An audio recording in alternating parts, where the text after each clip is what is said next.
জামাতে ইসলামী বা ইসলামী দল ক্ষমতায় আসলে কি হবে? সম্মানিত ভাইয়েরা, ইসলামী দলগুলো দায়িত্বশীলতার পরিচয় দিয়েছে, শুধু জামাতে ইসলামী না। মজলুম হিসাবে ইসলামী দলগুলোই ছিল সবচেয়ে বেশি জুলুমের শিকার। হেফাজতের লোকগুলাকে কিভাবে শাপলা চত্বরে 13 সালের 5 মে খুন করা হয়েছে আমরা কি দেখি নাই? এরা ক্ষমতায় গেলে সবাইকে কালো বুরকা পরিয়ে দেবে। বুরকা কালো পরবে নাকি বড় চাদর পরবে, না জিলবাব পরবে, নাকি অন্য ধর্মের মেয়েরা তারা তাদের মতো ড্রেস পরিধান করবে, রাষ্ট্রও তাদের উপর এটা চাপিয়ে দেবে। তবে রাষ্ট্র ভালোর জন্য উৎসাহিত করবে। তারা উৎসাহিত হয়ে, আমরা বিশ্বাস করি গর্বের সাথে সকলেই নিজের ইজ্জত, নিজের সম্মানকে আরও উপরে তুলে ধরার জন্য তারা ইনশাল্লাহ গর্বের ইজ্জতের পোশাক পরিধান করবেন ইনশাল্লাহ। আমরা কথা দিচ্ছি, যদি আল্লাহ তাআলা এই দায়িত্ব আমাদেরকে দেন, আমরা সেবক হব, মালিক হব না। আমরা হব আল্লাহর গোলাম আর জনগণের সেবক। আমরা আল্লাহ ছাড়া এই রাষ্ট্রে কাউকে ভয় করব না, এবং এই রাষ্ট্রের জনগণকে আল্লাহ ছাড়া কাউকে ভয় করতে হবে না। অমুক এসে জাপটা মারবে, তমুক এসে দখল করবে, অমুক আমাদের ঘাড়ে ধরবে, অমুক আমাদের মাথার উপরে উঠবে, এ রাষ্ট্রের নাগরিকদেরকে এই ধরনের দুশ্চিন্তা করতে হবে না। কারণ আল্লাহ যাদের পক্ষে থাকেন, আল্লাহ নিজেই বলছেন যে রাব্বুল আলামিন কি করবেন? তিনি মৌলা হিসাবে যথেষ্ট। হাসবুনাল্লাহু নি'মাল ওয়াকিল। এই রাষ্ট্রের তত্ত্বাবধায়ক হবেন তিনি। নি'মাল মৌলা, অভিভাবক হবেন তিনি। নি'মান নাসির, যা প্রয়োজন সব কিছু তার সাহায্যে কমপ্লিট হবে এবং তিনিই তা পূরণ করবেন। আল্লাহ বলেছেন আসমান এবং জমিন দুইটাকে উর্বর করে দেওয়া হবে এই রাষ্ট্রের জন্য। মদিনায় সেই রাষ্ট্রই কায়েম হয়েছে। এই রাষ্ট্রের সুফল সমস্ত দুনিয়া ভোগ করেছিল। এই জন্য দুনিয়ার রাষ্ট্র ব্যবস্থার ইতিহাসে মদিনার রাষ্ট্রকে চ্যালেঞ্জ করার মতো শক্তি আজও কারো হয়নি। মুহাম্মদুর রাসূলুল্লাহ সাল্লাল্লাহু আলাইহি সাল্লামকে 2 নম্বরে এখনো কেউ নিতে পারেনি। যখন মহামানবদের তালিকা তৈরি করেছে বিভিন্ন ধর্মের লোক, গবেষক, চিন্তাবিদ, রাষ্ট্রবিজ্ঞানী, এই নামটাকে 1 নম্বরে রাখতে হয়েছে। বিশাল রাজ্যের শাসক হিসাবে আল্লাহ রসুলের পরে হযরতে ওমরকে সবাই স্মরণ করে, এবং এই লেসন সকল দেশের পাঠ্যপুস্তকে থাকে, বিশেষ করে শাসকদের জন্য এবং সামরিক বাহিনীর জন্য। কেন? কারণ তারা আল্লাহকে অনুসরণ করেছিল, তারা আল্লাহর বিধান অনুযায়ী জমিনকে শাসন করেছিল, এবং তারা আল্লাহ ছাড়া কাউকে ভয় করেননি। ইনশাআল্লাহ বাংলাদেশও আল্লাহ ছাড়া কাউকে ভয় করবে। আমরা আমাদের প্রতিবেশীদেরকে ভালো অবস্থায় দেখতে চাই, এবং আমরা নিজেদেরকেও এর চেয়ে ভালো অবস্থায় দেখতে চাই। কারণ আমি আমার দেশকে ভালোবাসি এই কারণে যে আমার আল্লাহ আমাকে এইখানে পয়দা করেছে। তবে আমার প্রতিবেশীকে ভালোবাসি এই কারণে যে আল্লাহ তাকে আমার প্রতিবেশী বানিয়ে দিয়েছে। আমরা কোনো প্রতিবেশীর হক নষ্ট করতে চাই না, কোনো প্রতিবেশীর প্রতি অন্যায়ের হাত বাড়াতে চাই না, জুলুমের হাত বাড়াতে চাই না, সন্ত্রাসীর হাত বাড়াতে চাই না। এটা আমরা একেবারেই অপছন্দ করি যে কেউ যেন আমাদের দিকেও হাত না বাড়ায়। আমরা এটা বরদাস্ত করিনি, আমরা এটা বরদাস্ত করছি না, আমরা এটা বরদাস্ত করব না। একটাই দল যারা কখনো কোনো অন্যায়ের কাছে সামান্য কোনো কম্প্রোমাইজ করে নাই, মাথা নত। কেন? যারা শুধু আল্লাহর সামনে সেজদা দেয়, রুকু করে, তারা আর কারো সামনে মাথা নত করতে জানে না। প্রিয় ভাইরা, এই যে এত বড় কথাগুলা বলছি, এগুলা কে রক্ষা করবে? আল্লাহ সাহায্য করবেন, কিন্তু রক্ষা করতে হবে আপনাদেরকে, আমাকে। পারবেন এই আমানতের দায়িত্ব নিতে? পারবেন এই কথা জানান দিতে যে আমরা দুনিয়ায় বুক বিলাসী নই, বরঞ্চ ত্যাগী হব। দেশ, জাতি এবং আল্লাহর জন্য, আল্লাহর দিনের জন্য ত্যাগ করব। বুকের ক্ষেত্রে আমাদের চোখ থাকবে নিচের দিকে, উত্তম কাজের জন্য আমাদের চোখ থাকবে ঊর্ধ্ব দিকে। আমরা পারবো? পারবো? দুর্বল ইনশাআল্লাহ? আবার বলুন, আমরা পারবো? হ্যাঁ, ইনশাআল্লাহ। আল্লাহ আমাদেরকে ক্ষমতা দিলে আমরা পারবো ইনশাআল্লাহ। সংগ্রামী সহকর্মীবৃন্দ, এখন যারা দেশের দায়িত্বে আছেন তারা একটা বিপ্লবের ফসল, একটা গণ অভ্যুত্থানের ফসল। তারা জোর করে ক্ষমতায় বসেন, তাদেরকে আপামর জনগণ, মজলুম জনগণ, নির্যাতিত জনগণ, বিপ্লবী জনগণ তাদেরকে এই দায়িত্ব দিয়েছে। তাদের কাছে রক্তের আমানত, অসংখ্য পঙ্গু ভাই বোনের আমানত, তাদের কাছে এই দেশের মজলুম জনগণের আমানত। আমরা তাদেরকে অনুরোধ করব, অতীতে যারা হাত ময়লা করেছে, দুর্নীতি করেছে, ঘুষ খেয়েছে, চাঁদাবাজি করেছে ক্ষমতার গরমে, আপনারা এই কয়েকজন মানুষ আল্লাহকে ভয় করে আল্লাহর রাস্তায় আপনারা স্বচ্ছ থাকুন। জনগণকে আপনারা হতাশ করবেন না। আমাদের 2 নম্বর আহ্বান আপনাদের প্রতি, যা কিছু ন্যায্য ন্যায়সঙ্গত যে কোনো সংকোচ তারা আপনারা তা করে যান। এদেশের জনগণ আপনাদের সাথে থাকবে ইনশাল্লাহ। আপনারা কোনো চাপ, কারো চোখ রাঙ্গানি, দেশ হোক বিদেশ হোক, এগুলাকে পাত্তাই দেবেন, কারণ আপনাদের পিছনে জনগণের সমর্থন আছে। কিন্তু যদি আপনারা এগুলাকে পাত্তা দিয়ে জনগণের আমানত নষ্ট করেন, সেই জনগণ আপনাদেরকেও ছাড় দেবে না। জায়গায় জায়গায় এখনো ফেসিবাদের দূষররা বসে আছে। আমরা বলি না যে আজকেই সব পরিচ্ছন্ন করে ফেলেন, কিন্তু আমরা বলছি যে আপনাদেরকে এদেরকে পরিচ্ছন্ন করতে হবে। এখনো এরা ভিতরে বসে ষড়যন্ত্র করছে, তার হাজার প্রমাণ আমরাও বুঝি, আপনারাও বুঝেন। ষড়যন্ত্রকারীদেরকে কোনো ছাড় দেওয়া যাবে না। যারা অন্যায় অপরাধ করেছে তাদেরকে অবশ্যই বিচারের আওতায় আনতে হবে, ন্যায় বিচার নিশ্চিত করতে হবে।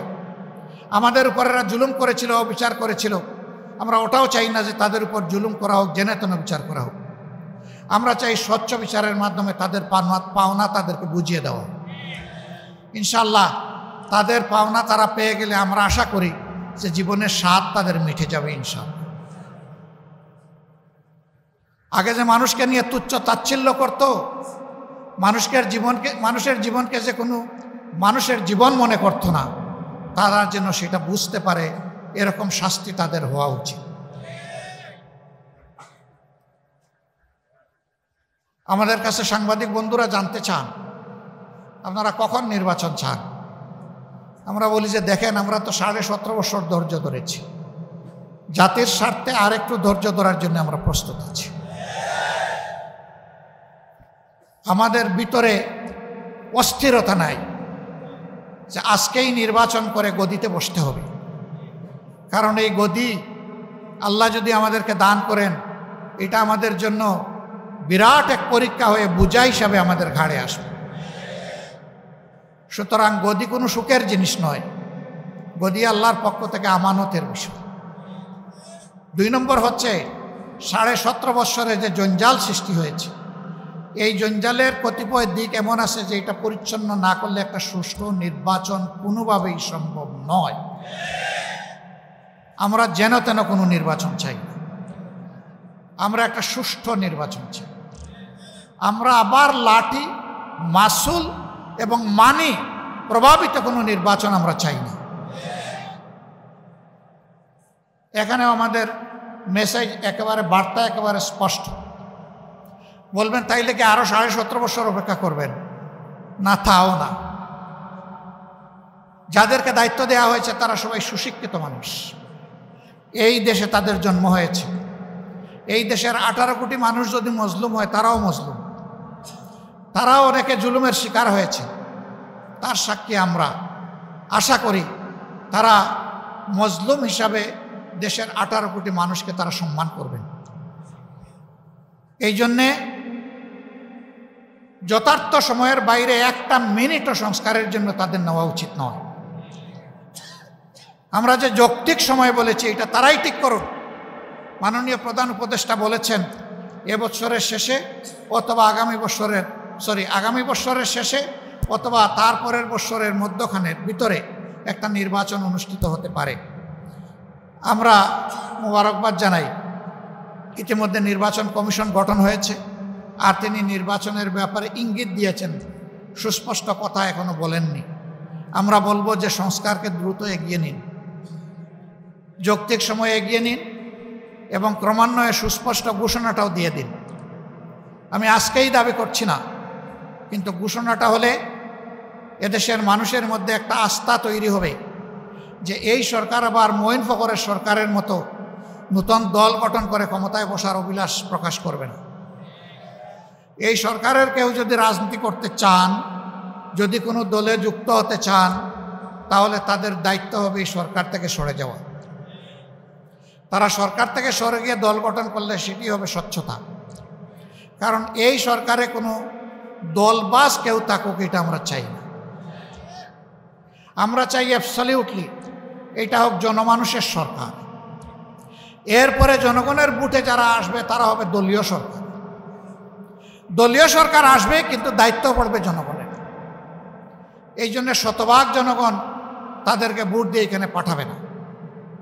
এখানেও তাদেরকে ভোট দিয়ে কেউ পাঠায়নি, কিন্তু বিপ্লব যারা করেছে তাদের দোয়া এবং সমর্থন নিয়ে তারা গিয়েছেন। অতএব আমরা ধরে নিতে পারি তারা আপামর জনগণের সরকার। এটা যেন তারা বুঝেন, আর জনগণও যেন তাদেরকে ন্যায্য কাজে সহযোগিতা করেন। যদি তারা কোনো অন্যায় করেন, তাহলে আমরা কথা দিচ্ছি সবার আগে আমরা এই চিৎকার দিয়ে প্রতিবাদ করব। অবশ্য প্রতিবাদ করার আগে তাদেরকে সংশোধন হওয়ার জন্য পরামর্শ দেব। তারা যদি সেই পরামর্শ গ্রহণ করেন, মোবারকবাদ।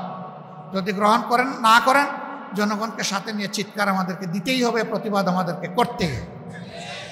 কারণ আল্লাহ তাআলা আমাদেরকে এ দায়িত্ব দিয়েছেন, যারা মুমিন মুসলমান তাদেরকে তাআনু আলাল বিররি ওয়াত তাকওয়া ওয়ালা তাআনু আলাল ইসমি ওয়াল উদওয়ান। ন্যায় এবং ভালো কাজে তোমরা সহযোগিতা করো পরস্পর, কিন্তু অন্যায় এবং মন্দ কাজে তোমরা করবে না। আমরাও করব। শুধুমাত্র ন্যায়ের কাজে, ভালো কাজে, দেশ গঠনের কাজে, সততার কাজে, দেশপ্রেমের কাজে আপনারা পাশে পাবেন।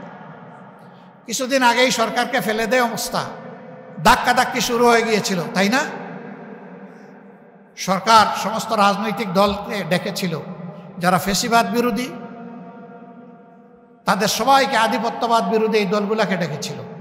আলহামদুলিল্লাহ, বাংলাদেশের 53 বৎসরের ইতিহাসে ডান বাম, ইসলামী অন ইসলামী বিভিন্ন আদর্শের সমস্ত দল এক আঙ্গিনায় একসাথে বসেছে।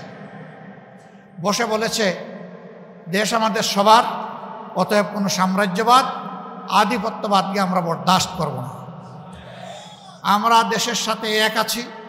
সরকার যতদিন পর্যন্ত দেশের স্বাধীনতা এবং সার্বভৌমত্বের প্রহরীর কাজ করবে, আমরা ততদিন এই সরকারের পাশে আছি, সাথে আছি। কাজে এই সরকারকে তো সমস্ত রাজনৈতিক দল ম্যান্ডেট দিয়েছে, আপনারা আগান, কিন্তু জনগণকে হতাশ করবেন না। আপনারা বাজার মূল্যে আমরা জানি আগের সরকারের প্রতিষ্ঠিত সিন্ডিকেট এখনো আপনারা ভাঙতে পারেন নাই, কিন্তু এটাও ভাঙতে হবে, এটাও ভাঙতে হবে। এই ভাঙনে আমরা আপনাদের সাথে থাকবো। আপনারা উদ্যোগ গ্রহণ করুন, উদ্যোগ আপনাদেরকে নিতে হবে। যদি হাত বদল হয় থাকে, তাহলে নতুন যে হাতে আছে ওই হাত অবশ করে দেন। এরা জনগণের দুশ্মন। কোনো দুশ্মনের হাতে আর বাংলাদেশের ইজারা আমরা দিতে চাই না। আর কারো জমিদারি বাংলাদেশ হবে না। জনগণ আর কারো ভাড়াটিয়া হবে না ইনশাআল্লাহ। এদেশের মানুষ ধর্ম দল নির্বিশেষে সমান অধিকার ভোগ করবে বাংলাদেশে। আমরা সেই বাংলাদেশ দেখতে চাই। আপনারাও কি সেটা চান? আমার এক ভাই বলেছেন যে নারীদের ব্যাপারে ভয় দেখানো হয়।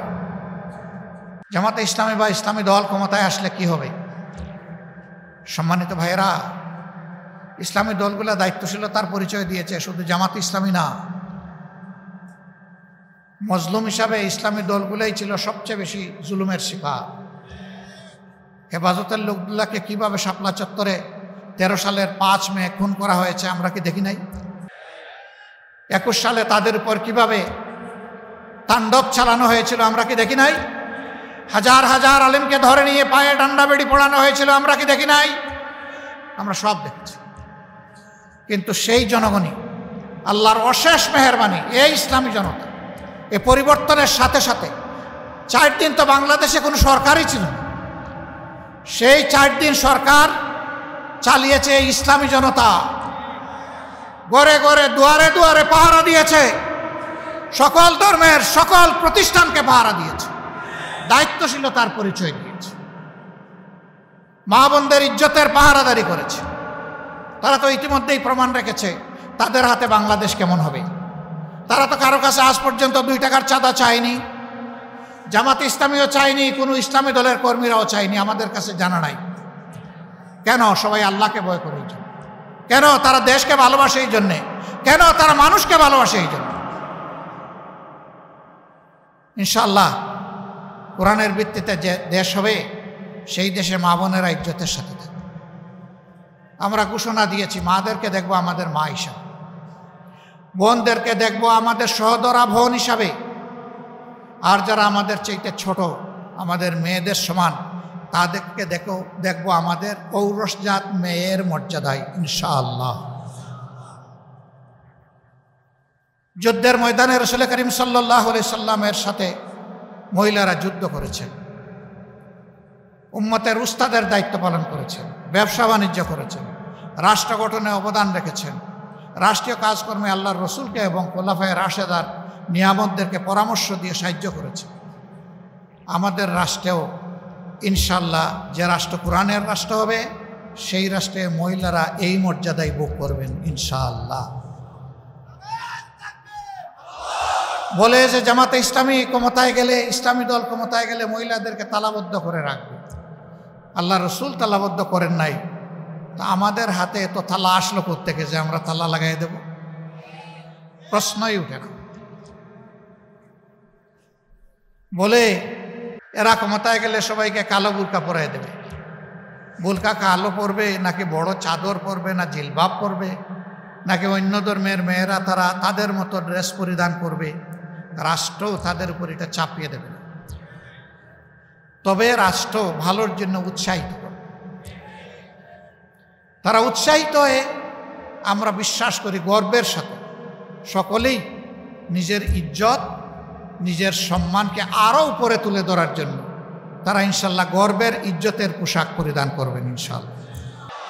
কাউকেই চাপিয়ে দেওয়া হবে না।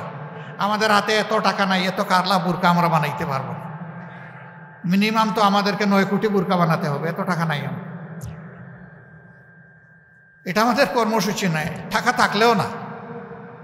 এগুলো ভীতি সৃষ্টি করার জন্য করা হবে। এক সাংবাদিক আমাকে জিজ্ঞেস করেছে যে আপনারা ক্ষমতায় গেলে দেশ কি আফগানিস্তান হবে না পাকিস্তান হবে? আমি না, দেশ তো বাংলাদেশই থাকবে। তা আফগানিস্তানও হবে না পাকিস্তানও হবে। আল্লাহ বাংলাদেশকে যেন বাংলাদেশ হিসাবেই আমাদের বুকে রাখেন, সেইটাই আমরা চাই। সম্মানিত সহকর্মীবৃন্দ, আজকে আপনারা চলে যাবেন। আপনাদের কাছে 4টা আমানত রাখতে চাই। এই আমানত গ্রহণ করতে আপনারা কি রাজি আছেন? শুকরান।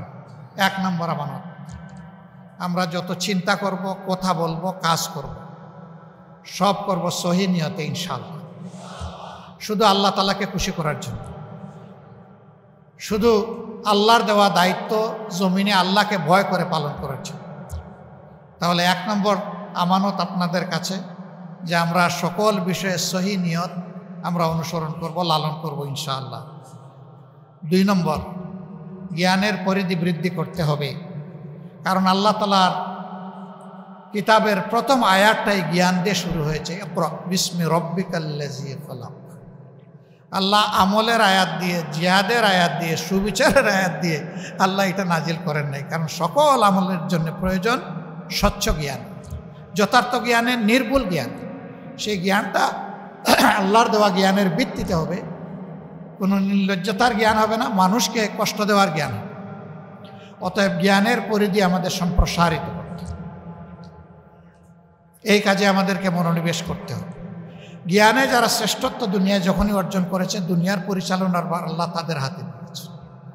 জ্ঞানে গরিব থেকে ফকির থেকে দুনিয়ার ভার নেওয়া যাবে না, সম্ভব না। অতএব জ্ঞান বিকাশে আমাদেরকে মনোযোগী হতে হবে। 2 নম্বর। 3 নম্বর, ন্যায়সঙ্গত কাজ করতে গেলে সামনে বাধা আসবে, চ্যালেঞ্জ আসবে, ভয় পাওয়া যাবে না। চ্যালেঞ্জকে হাসি মুখে কবুল করতে হবে, আল্লাহর পর ভরসা রাখতে হবে, সাহসিকতার সাথে সামনে এগিয়ে যেতে হবে। কারেজ, সহি নিয়ত, উইজডম। তৃতীয়টা হচ্ছে কারেজ। আমরা আল্লাহ ছাড়া আর কোনো কিছুকে পরোয়া করব না, পরোয়া করবো শুধু পরওয়ারদিগারকে ইনশাআল্লাহ। আর যা জীবন চলার পথে আবর্জনা হিসাবে আসবে, চ্যালেঞ্জ হিসাবে সেইগুলাকে অপসারণ করার জন্য, সাফ করে দেওয়ার জন্য আল্লাহ যেন শক্তি দেন, ওই শক্তি যা দিলে সব আবর্জনা সাফ হয়ে যায়। চতুর্থ নম্বর হচ্ছে আমাদেরকে পরিশ্রমী হতে হবে। পরিশ্রমী ছাড়া কোনো জাতির কপাল বদলায় না। প্রথম তিনটা আছে, কিন্তু অলস জাতি, এদের কপাল বদলাবে না। আমরা নিজে পরিশ্রমী হব, আমাদের জাতিকে ইনশাআল্লাহ পরিশ্রম। এই জাতিকে পরিশ্রমী করার জন্য আমাদের দ্বিতীয় দফা আমরা প্রথমে বাস্তবায়ন করব। আমরা জাতিকে নৈতিকতা সমৃদ্ধ এই জীবনে শ্রেষ্ঠত্ব অর্জন করার জন্য শিক্ষা তাদের হাতে তুলে দেব ইনশাআল্লাহ। এই শিক্ষা থেকে ডাকাত বের হবে না, চোর লুটেরা বের হবে না, খুনি বের হবে না, ঐশী তৈরি হবে না। এই শিক্ষা হবে নৈতিকতা সম্পন্ন, দায়িত্ববোধ সম্পন্ন শিক্ষা। আর এই শিক্ষিত হয়ে যারা বের হবে, তাদের শিক্ষার পাঠ চুকানোর সাথে সাথে তাদের উপযুক্ত কাজটি তাদের হাতে চলে আসবে। এই জন্যে প্রত্যেকটি যুবকের হাত হবে কর্মীর হাত ইনশাআল্লাহ। এই যুবকদের হাত দিয়েই আমরা বাংলাদেশ, আগামীর বাংলাদেশ গড়তে চাই। অতএব আমরা যুব সমৃদ্ধ একটা বাংলাদেশ দেখতে চাই। এই পটেনশিয়াল ফোর্সের হাতে আমরা বাংলাদেশ তুলে দিতে চাই। যারা মুরব্বী তারা কি মন খারাপ করছে? আপনারাও যুবক, বয়স যাই হোক, 80 হোক, 90 হোক, কোনো সমস্যা নেই। যুবক থাকবেন, নিয়ত করেন, আল্লাহর কাছে দোয়া করেন, বলবেন যে আমি নিয়ত করলেই কি আমার সাদা দাড়ি কালো হয়ে যাবে নাকি? না, সাদা দাড়ি কালো হবে না, কিন্তু আপনার মন যদি যুবক থাকে, দাড়ি, চুল, ভ্রু কোন দিকে গেল খেয়াল করবেন না, চালায় যান। আপনি যুবক, আবার 30-35 বয়স, সব কিছু দেখলে মুষড়ে যায়, ভয় পায়, অলস, কাতর, ও হলো বুড়া। ওই বুড়া হওয়া যাবে না কাউ। ইনশাল্লাহ সবাই যুবক থাকবেন তো? এবার মুরব্বীরাও খুশি হয়ে গেছে যে আমরাও যুবক আছি। সম্মানিত ভাইয়ের, আমি বলছিলাম যে আমরা যুব সমৃদ্ধ একটা সমাজ গড়ব ইনশাআল্লাহ। এটা মুখের কথা নয়, এটা কাজ দিয়ে আমরা প্রমাণ করবো ইনশাআল্লাহ তাআলা। এই দেশ তখন হবে বিশ্বের একটা শ্রেষ্ঠ দেশ, যেই দেশে দুর্নীতি অচল, ঘুষ খাওয়া অচল, চাঁদাবাজি অচল, কারো ইজ্জতের উপরে হাত দেওয়া অচল, এবং কোনো অপরাধ করলেন তার উপরে দণ্ড প্রয়োগ হওয়া অবশ্যম্ভাবী। সেই দেশটাই দুনিয়া আমরা উপহার দিতে চাই। এই জাতি একদিন মর্যাদার জাতি হিসাবে বিশ্বের দরবারে মাথা উঁচু করে দাঁড়াবে। আজকের কথাগুলোর সাক্ষী হয়ে গেল বিশ্ববাসী। এই মিডিয়ার সুবাদে আমি মিডিয়াকে সাক্ষী রাখলাম, আপনারা আপনাদের আর্কাইভে এই কথাগুলো আপনারা হেফাজত করবেন। যদি এর কোনো বিচ্যুতি দেখেন আমাদেরকে ধরে দেবেন, আমাদেরকে ছাড় দেবেন।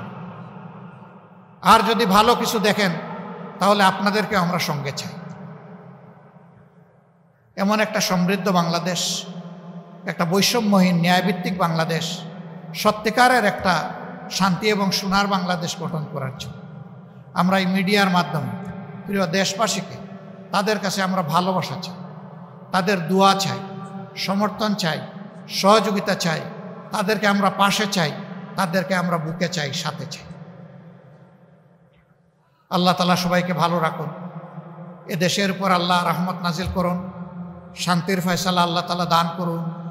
সত্যিকার অর্থে আমাদের স্বাধীনতার ফসল আমাদের জনগণের ঘরে ঘরে পৌঁছে দেওয়ার তৌফিক আল্লাহ তাআলা দান করুন। সবাইকে ধন্যবাদ। আল্লাহ হাফিজ। বাংলাদেশ জিন্দাবাদ, বাংলাদেশ জামাতে ইসলামী জিন্দাবাদ। আসসালামু আলাইকুম ওয়া রাহমাতুল্লাহ।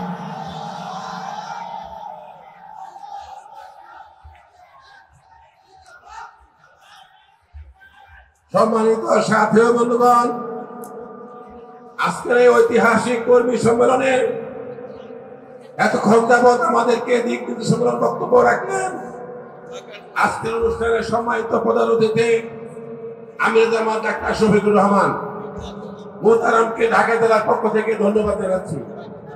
এখন আপনাদের সামনে বক্তব্য রাখবেন, আপনারা সবাই বসে